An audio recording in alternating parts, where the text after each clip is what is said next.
Hello hi friends, ఈరోజు మనం torr బ్రౌజర్ని లీగల్గా ఎలా ఓపెన్ చేయాలో చూద్దాం. టార్ బ్రౌజర్లో మనం చాలా సెర్చ్ చేయొచ్చు. డార్క్ వెబ్ సంథింగ్ అని ఇంటర్నెట్లో లేని ఏమన్నా డేటాని మనం టార్ బ్రౌజర్లో సెర్చ్ చేయొచ్చు. ఫస్ట్ గూగుల్ క్రోమ్లోకి వెళ్ళి టార్ బ్రౌజర్ అని సెర్చ్ చేయండి. టార్ బ్రౌజర్ అనేది మనం విండోస్లో, ఆండ్రాయిడ్లో, మ్యాక్లో వెళ్ళని ఎక్కించుకోవచ్చు. సో మనం ముందుగా అయితే టార్ బ్రౌజర్ అని మనం గూగుల్లోకి వెళ్ళి సెర్చ్ చేద్దాం. ఫస్ట్ వచ్చే వెబ్సైట్ మీద మీరు క్లిక్ చేయండి. ఫస్ట్ మీకు టార్ ప్రాజెక్ట్ ఆర్ డౌన్లోడ్ అని వస్తుంది. దాని మీద క్లిక్ చేయగానే మీకు ఇంటర్ఫేస్ అనేది ఇలా వస్తుంది. Download for Windows, download for Mac, download for Linux, download for Android అని వస్తుంది. సో మీరు డౌన్లోడ్ ఫర్ విండోస్ అని కొట్టగానే మీకు టార్ బ్రౌజర్ అనేది డౌన్లోడ్ అవుతుంది. సో నేను ముందే డౌన్లోడ్ చేసుకుని ఉన్నాను కాబట్టి దీన్ని అయితే స్కిప్ చేస్తున్నాను. సో స్కిప్ చేసి డౌన్లోడ్స్లోకి వెళ్ళగానే మనకి ఇలా కనిపిస్తుంది టార్ బ్రౌజర్ అని. సో నేను టార్ బ్రౌజర్ని ఇన్స్టాల్ అయితే చేసుకోబోతున్నాను. ఇది ఒక ఫైల్ రూపంలో వస్తుంది. దీన్ని అయితే ఇన్స్టాల్ చేసుకోవాలి మనం, లేకుంటే ఓపెన్ ఏం చేసుకోవచ్చు. దాని మీద డబుల్ క్లిక్ చేయగానే మనకు అక్కడ ఓపెన్ అని వస్తుంది చూడండి. టార్ బ్రౌజర్ ఓపెన్ అయితే ఫైల్స్లోకి వెళ్ళి మనం ఇప్పుడు ఓపెన్ చేద్దాం. అక్కడ టార్ బ్రౌజర్ మీద డబుల్ క్లిక్ చేయగానే మనకి ఓపెన్ అనే ఆప్షన్ వస్తుంది.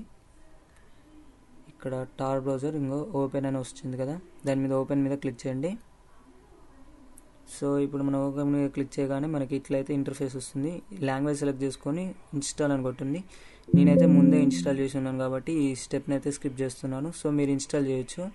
ఈ స్టెప్ అనేది ఒక 5 to 10 minutes పడుతుంది ఇన్స్టాలేషన్కి. మనకి టార్ బ్రౌజర్ ఇన్స్టాలేషన్కి ఒక 5 to 10 minutes అయితే పడుతుంది. సో నేను క్లోజ్ కొట్టేసి నేనైతే మామూలుగా బ్యాక్ వెళ్ళగానే మనకైతే అక్కడ టార్ బ్రౌజర్ అని ఇటు సైడ్ ఉంది కదా, అదే మన టార్ బ్రౌజర్ యాప్. దాని మీద క్లిక్ చేయగానే మనకైతే యాప్ అనేది ఓపెన్ అవుతుంది. సో నేనైతే దాన్ని ఇప్పుడు డబుల్ క్లిక్ చేసి ఓపెన్ అయితే చేసుకుంటున్నాను.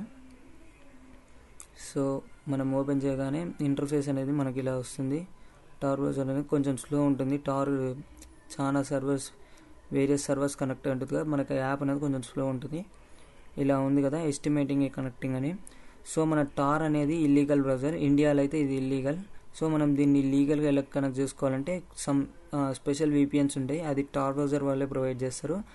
ఆ స్పెషల్ VPNస్తోని మనం అయితే టార్ బ్రౌజర్ని అయితే యాక్సెస్ చేసుకోవచ్చు. సో ఇక్కడ మనం ఉంది కదా, మనం టార్ బ్రౌజర్ని ఇప్పుడు క్యాన్సిల్ కొట్టగానే మనకి రీకనెక్ట్ అని వస్తుంది. సో రీకనెక్ట్ మీద మళ్ళీ కొట్టచ్చు మనం. ఒక్క నిమిషం మీదైతే రీలోడ్ తీసుకోండి. సో రీకనెక్ట్ అవుతుంది కదా, ఇప్పుడైతే మనకి ఇది ఇంటర్ఫేస్ టార్ బ్రౌజర్. సో ఇక్కడ మనం ఆప్టిమైజ్ చేసుకొని ఇక్కడ సెర్చ్ చేయొచ్చు మనం డార్క్ వెబ్ కానీ. సో ఇక్కడైతే నేను సెర్చ్ చేస్తున్నాను డార్క్ వెబ్ అని. సో ఇలా అయితే మనం లీగల్గా డార్క్ వెబ్ని సెలెక్ట్ చేసుకోవచ్చు, ఓపెన్ చేసుకోవచ్చు. ఇదైతే లీగల్ వే, మనకి ఏ ఇష్యూస్ ఉండవు ఇలా ఓపెన్ చేస్తుంటే. సో ఇక్కడ నేను సెర్చ్ చేయగానే డార్క్ వెబ్స్కి సంబంధించిన వెబ్సైట్స్ వస్తాయి, వికీపీడియా, ఇల్లీగల్ వెబ్సైట్స్ అయితే వస్తుంది. ఇదైతే సేఫ్గా ఓపెన్ చేసుకోండి. ఎలాంటి అన్లీగల్ వెబ్సైట్స్కి అయితే వెళ్ళొద్దు. హ్యాకర్స్ ఉంటారు, వాళ్ళు నీ డేటాని హ్యాక్ చేస్తారు.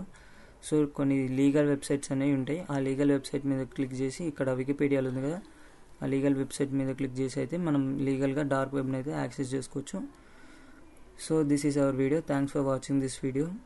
ఇంకా మోర్ కాంటెంట్ కోసం సబ్స్క్రైబ్ చేసుకోండి.